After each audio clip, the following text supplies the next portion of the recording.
പ്രയോഗമാണെന്ന് തെളിയിക്കാൻ ലോകത്തുള്ള ഏതെങ്കിലും വഹാബിക്ക് സാധിക്കോ? സാധിക്കൂല. ഉമർ റളിയല്ലാഹു ഒന്ന് പറയാ, നിങ്ങളിങ്ങനെ തോന്നി വരി വ്യാഖ്യാനിക്കാം, എന്നിട്ട് പറയാം സ്വഹാബത്ത് പറഞ്ഞ് സ്വീകരിക്കണം. അല്ല, സ്വഹാബത്ത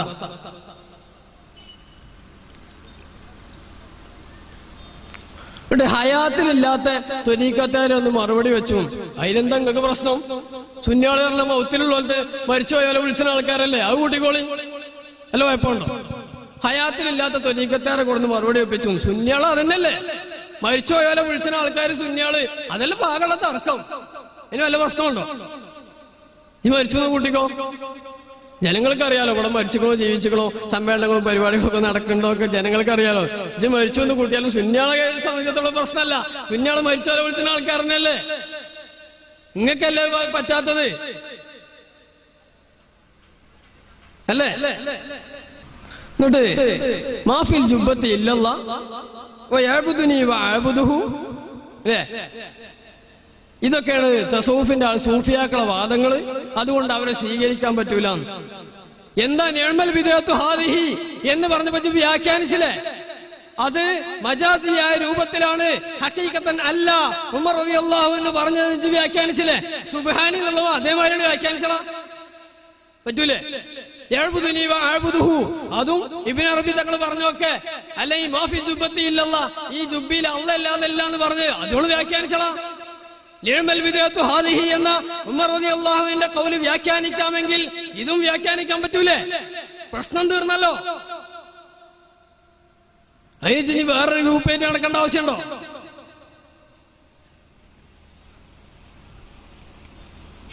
അപ്പോ ഈ വഹാബികള് അവര് പ്രമാണങ്ങളിലോ ഖുർആന്റെയോ സുന്നത്തിന്റെയോ അല്ലെങ്കിൽ മറ്റ് പ്രമാണം ഒരു പ്രമാണം അംഗീകരിക്കണില്ല. അവരെ പ്രമാണം അവരുടെ മണ്ടയിൽ ഉദിച്ച ചില ആദർശങ്ങൾ, ചില ആശയങ്ങൾക്കനുസരിച്ച് ദീനുൽ ഇസ്ലാമിനെ വളച്ചൊടിക്കുന്ന ഒരു വിഭാഗം എന്നല്ലാതെ ഒരു ആദർശത്തിന്റെ ആൾക്കാരല്ല. അതുകൊണ്ട് അങ്ങനെ വരുന്നത്. ഖുർആൻ ഓതിയ പറയും ഹദീസിക്കണോ, ഹദീസാണ് ഓതിയ പറയും എന്റെ ഷർഹക്കണോ, പിന്നെ മറ്റേ ഷർഹാണ് ഓതിയ പറയും ഹദീസിക്കണോ വേണം. ഇതന്നെ നിങ്ങൾക്ക് കഴിയും. അപ്പോ എന്ത് വില കൊടുത്തും ഇതിന് മറുപടിക്ക് ആ ഫൈസൽ മൗലവിനെ കൊണ്ടുവന്നു. മുജാഹിദീർ അങ്ങനെ അടങ്ങി നിൽക്കണ്ട, കൊണ്ടുവന്നോളി. എന്നിട്ട് ഈ സ്വലാത്തും ഈ വാങ്കും ഈ തസ്ബീത്തും അതൊക്കെ ഒന്ന് പരിശുദ്ധ ഖുർആന്റെ തിരുസുന്നത്തിന്റെ അടിസ്ഥാനത്തിൽ ഒന്ന് തെളിയിക്കേ. സ്വലാത്ത് ചെല്ലണ്ടേ? ഇപ്പൊ കഴിഞ്ഞ പ്രസംഗത്തിൽ എന്താ അറിയോ, നബി എന്ന് കേൾക്കുമ്പോ നബി പറഞ്ഞു, മുഹമ്മദ് പറഞ്ഞു, സ്വലാത്തില്ലേ? വിദേഹത്ത് വരുമെന്നുള്ള പേടി. വിദേഹത്ത് വരും, സുന്നത്ത് ഒഴിവാക്കാൻ പറ്റുമോ? മൻ ദുക്കിർതു ഇൻദഹു ഫലം അൽ ബഖീലു മൻ ദുക്കിർതു ഇൻദഹു ഫലം യുസല്ലി അലയ്യ. എന്റെ പേര് കേട്ടിട്ട് സ്വലാത്ത് ചെല്ലാത്തവനാണ് ആന ബഖീൽ എന്ന് അല്ലാഹുവിന്റെ റസൂൽ പഠിപ്പിച്ചില്ലേ? എന്റെ പേര് കേട്ടിട്ട് സ്വലാത്ത് എല്ലാം പറഞ്ഞു സല്ലല്ലാഹു അലൈഹി വസല്ലം പഠിപ്പിച്ചില്ലേ? പിന്നെ സ്വലാത്ത് എല്ലാം പോകാൻ പറ്റുമോ? പോകാൻ പറ്റുമോ? സ്വലാത്ത് തന്നെ ഇല്ലേ?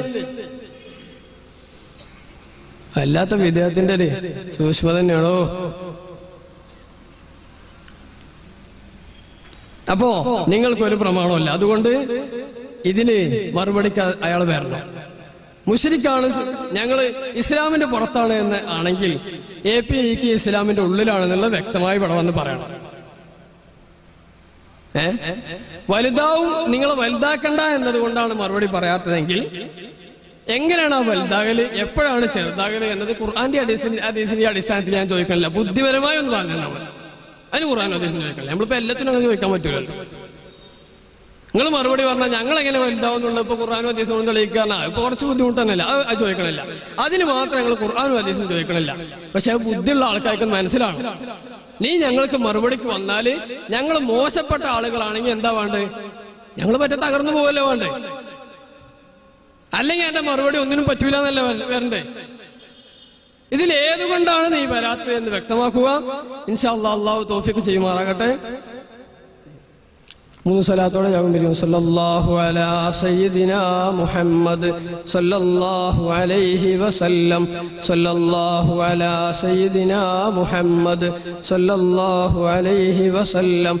അല്ലാഹുമ്മ സല്ലി അലാ സയ്യിദിനാ മുഹമ്മദ് യാ റബ്ബി സല്ലി അലൈഹി വസല്ലിം.